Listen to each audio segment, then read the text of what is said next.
Welcome to the Nourish You podcast, where we question the traditional model of dieting and nutrition and focus on choice, fun, and health for the whole mind, body, and spirit.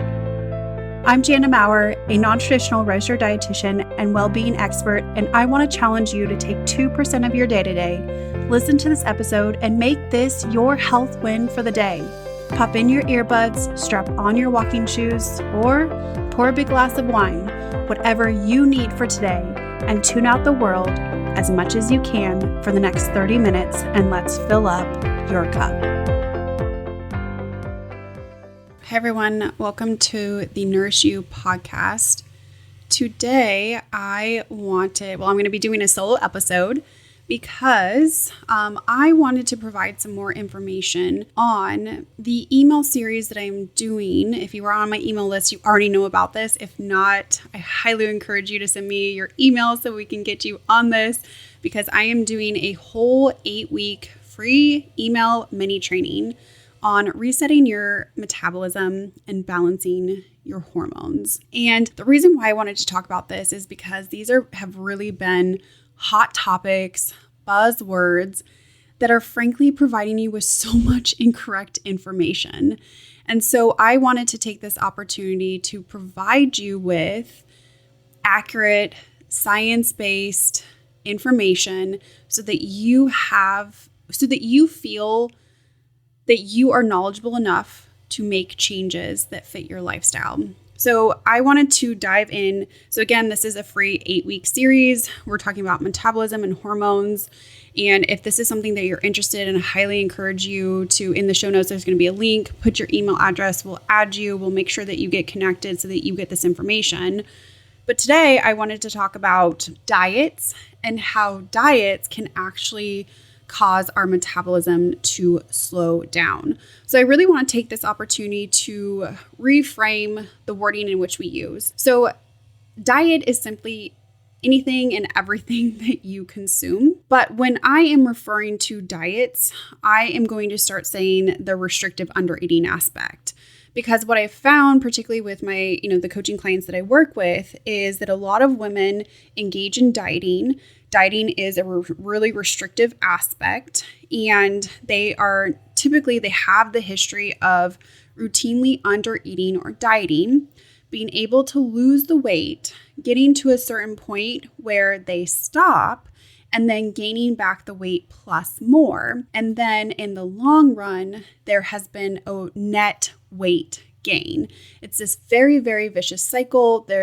Part of that is the restrict binge cycle, but part of it is also that as mainly women, but this also goes for men, the way that we are taught to care for ourselves in the nutrition realm is strictly related to restriction. All the no's, no, don't do this, don't do that. You can't do this. Everything is bad. Everything's bad.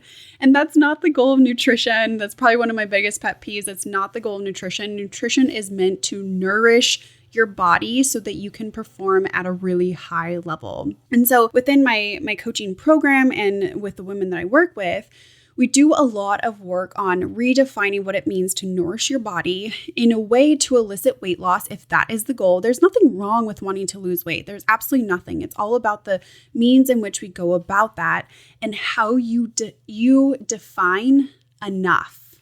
Like when is enough?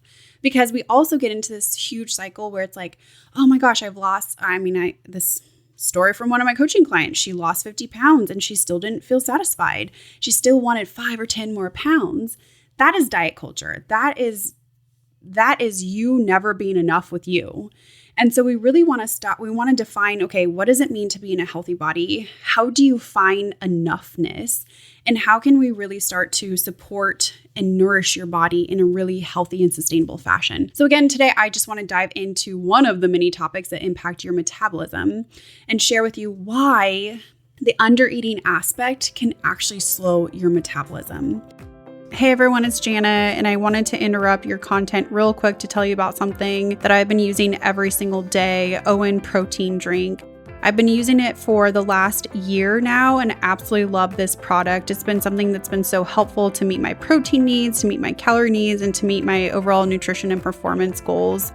I am super picky when it comes to recommending different products or supplements because I take a whole foods-based approach. So I highly encourage you to check this out for yourself, see if you like it. I do have a discount code for you. You can click the link in the show notes below. At checkout, you can put Jana M20 to get 20% off and check it out for yourself. Now back to the episode. So we're going to talk about 3 ways undereating leads to weight gain. First and foremost, undereating actually slows your metabolism. So we have this amazing thing. This is one of my favorite things to learn in school and undergrad, is something called the thermal effect of food. And what that means, simply put, is that you burn energy by consuming food. So your body actually requires energy in order to break down the food that you consume. It accounts for anywhere between 5 to 15% of your metabolism. Put that in context, exercise counts for about 20 to 30% of your metabolism. So it's a big deal. And it's often something that we forget about or that we think that we need to continue to restrict in order to get to the weight loss that we're looking for. However, if we are not giving our body adequate nutrition, we actually slow our metabolism because of the aspect of thermal effect of food. There's also this other idea of metabolic adaptation, that your body will adapt to the amount of calories that you give it, and it will function at that level. So for example, your body is absolutely amazing. You should be amazed with your body. The body is so amazing, and it does all these things without us having to think about it. Your brain alone requires 130 grams of carbohydrates to function optimally. We have your heart, we have your lungs, we have your liver, we have your GI tract, we have your skin, your hair. All these things require energy, aka calories, in order to do everything that we require it to do on a daily basis. And if we are not fueling it, if we are not nourishing our body, it has to slow down, aka a slowed metabolism. It cannot function at its optimal level with minimal nutrients.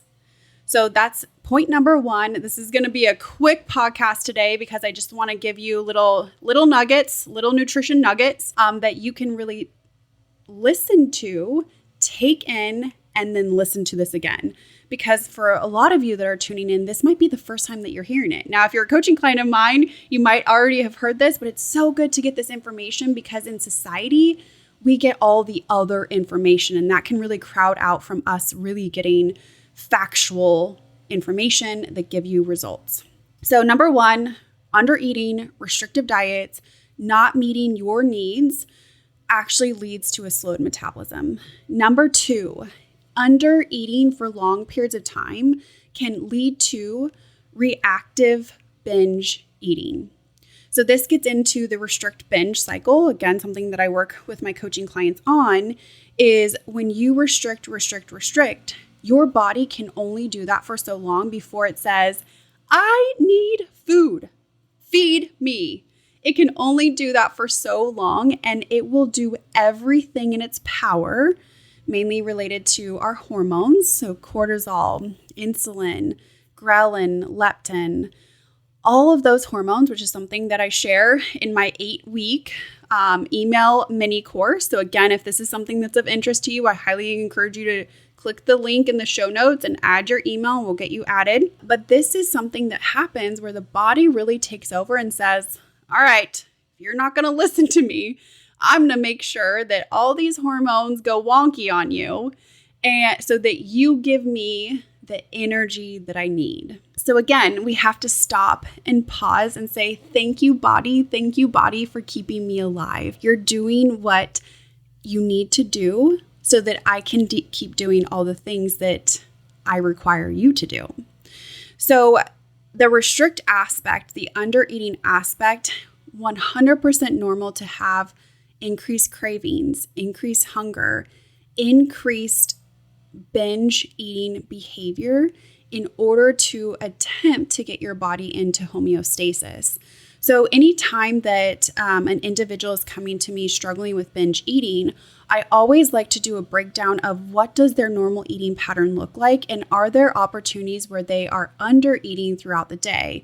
Because in order to address binge eating, oftentimes we have to first address the under eating. So here's an example, and here's how this can oftentimes show up of under eating during the day because you were super busy. So maybe having breakfast, if so, it might be a coffee or a quick on the go, doesn't really have a lot of protein to it, might not have a lot of fat to it, very low in calories. Maybe having lunch, but it might be on the go, or it's just not enough to sustain all of the activity that you're doing throughout the day. And then you find yourself super hungry or starting to crave different things between 2 and 4 p.m. And then come dinner time, it's like game on. I'm super hungry. And now you find yourself binging at nighttime. Well, we don't actually, so yes, there is the binging aspect, but that is because of the under eating aspect during the day. When we start to add in, again, one of the other reasons why I like to say yes, yes, yes to our health is because we want to add in, we want to give you things during the day to be able to prevent the binge later on. So for example, this is how it shows up with a coaching client. If that is their story of under eating during the day, we're giving them more calories, we're giving them more carbs throughout the day. 9 times out of 10, we stop feeling the slump mid-afternoon. We stop feeling the cravings. We start having energy. We start balancing our hormones. We start seeing weight loss. So these are all the aspects that can come from restrictive under eating, again, routinely. And then number 3, again, these are the 3 ways under eating leads to weight gain. Number 3 is oftentimes under eating, Optavia, keto, anything that's between 800 to 1200 calories, which again is something that I hear my coaching clients say a lot, is far too restrictive. Just to give you context, again, this is in the newsletter, that the mini course that is coming out. That's not even enough for a 2 to 3 year old child. That's not enough calories. So that is literally the equivalent of what your left leg needs. So let's again be really realistic and make it really sustainable. This is also what I see when we say, I'm never eating sugar again, or I'm never eating carbs again. So I always like to say, okay, I have a question. What do you do during the holidays or your birthday or a celebration? What do you do during then?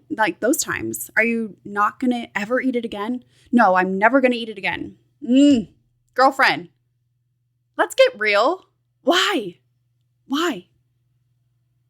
Gut check time. I always do with my coaching clients, gut check time. We have got to get real with this situation. I don't know many people that don't like a cupcake, a cookie, a birthday cake, something that has a little bit of sugar in it on their birthday. I don't know many people like that. Now, if that's you, I will eat my words. I certainly will. But let's be real.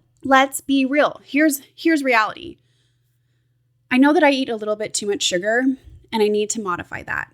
So I am going to reduce my added sugar intake. But I know that I can still have sugar. That is realistic. That is a real goal.